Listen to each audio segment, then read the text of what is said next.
There's some crumbs up here.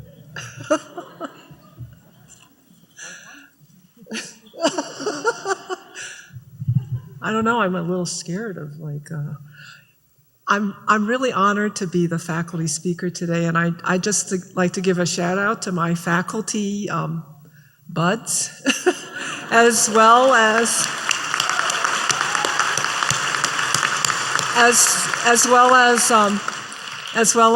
as all the students who are graduating, and I know some of you are in the audience and not graduating, as well as the family, friends, everyone who supported you on this journey here.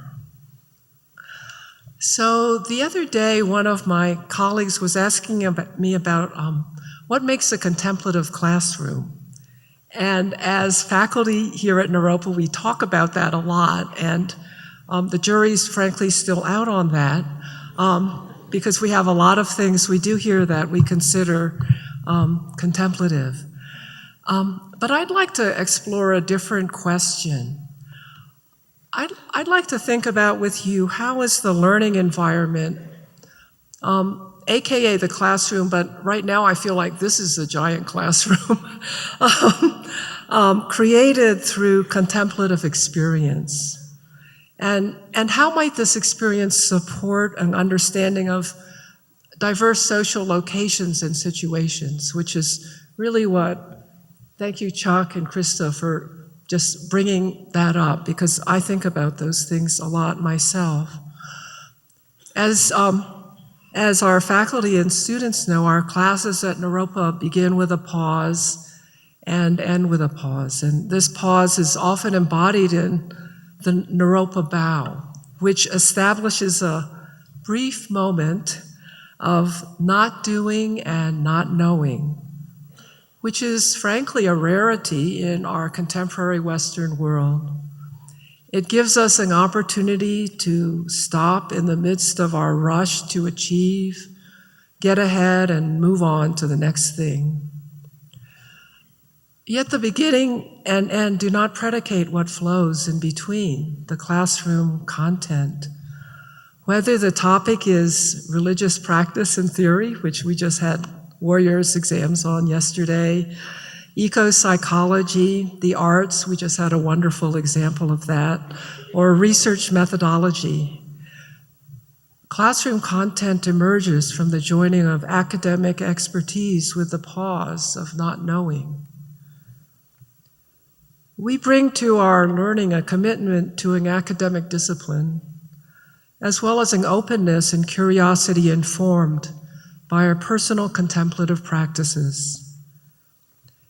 And on a physical and environmental level, we pay attention to the classroom experience found within the walls of the classroom or within Mackey Auditorium, as well as what is brought from outside these walls, our social conditioning accumulated from life experiences. And I feel this is a great example of that, as so many friends, family are also here, that we need to honor as our, sort of literally as our ancestors and maybe our learning ancestors. As has been already noted by our wonderful speakers, we live in a complicated world these days. And understanding the spoken and unspoken intentions and meanings we bring to our learning often demands that students and faculty be responsive to individual and collective communication dynamics. And here, I feel our commitment to contemplative practices have the possibility to support an understanding of diversity and culture.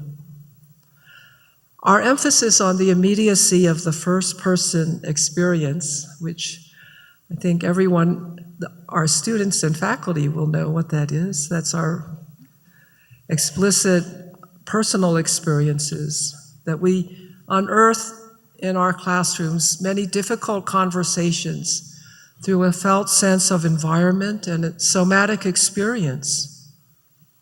A spirit of mindful inquiry may support the joining of emotions with understanding, resilience, and greater empathy.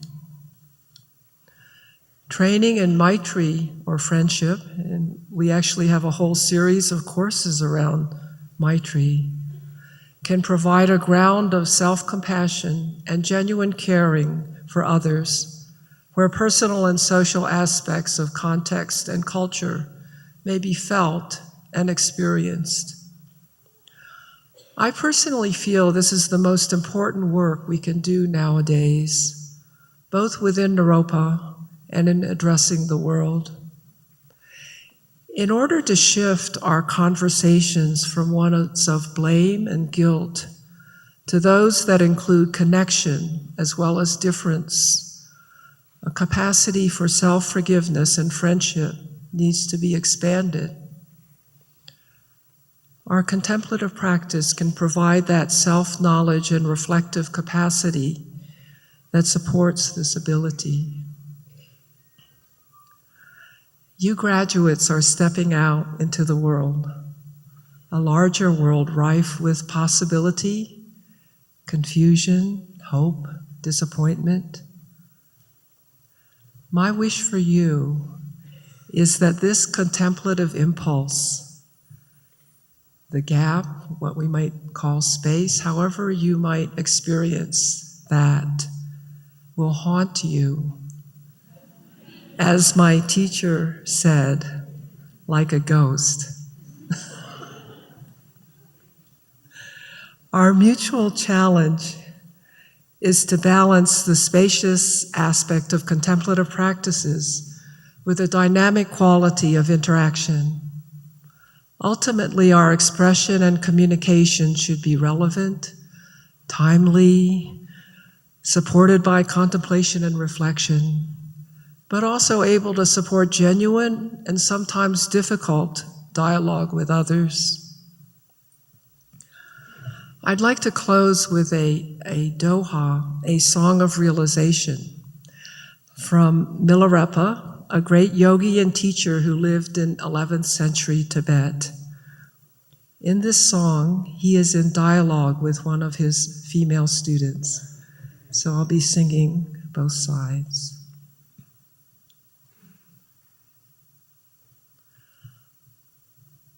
I can contemplate the sky,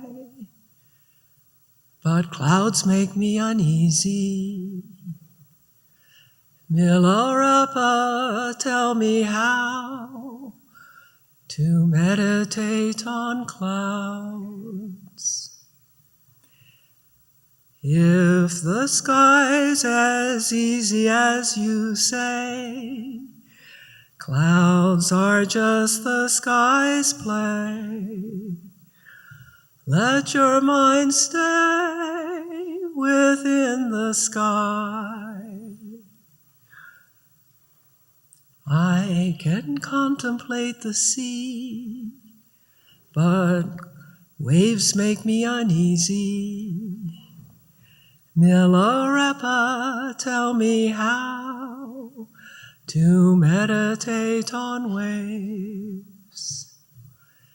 If the sea's as easy as you say, waves are just the sea's play. Let your mind stay within the sea. I can contemplate my mind, but thoughts make me uneasy. Milarepa, tell me how to meditate on thoughts. If your mind's as easy as you say, thoughts are just the mind's play. Let your mind stay within your mind.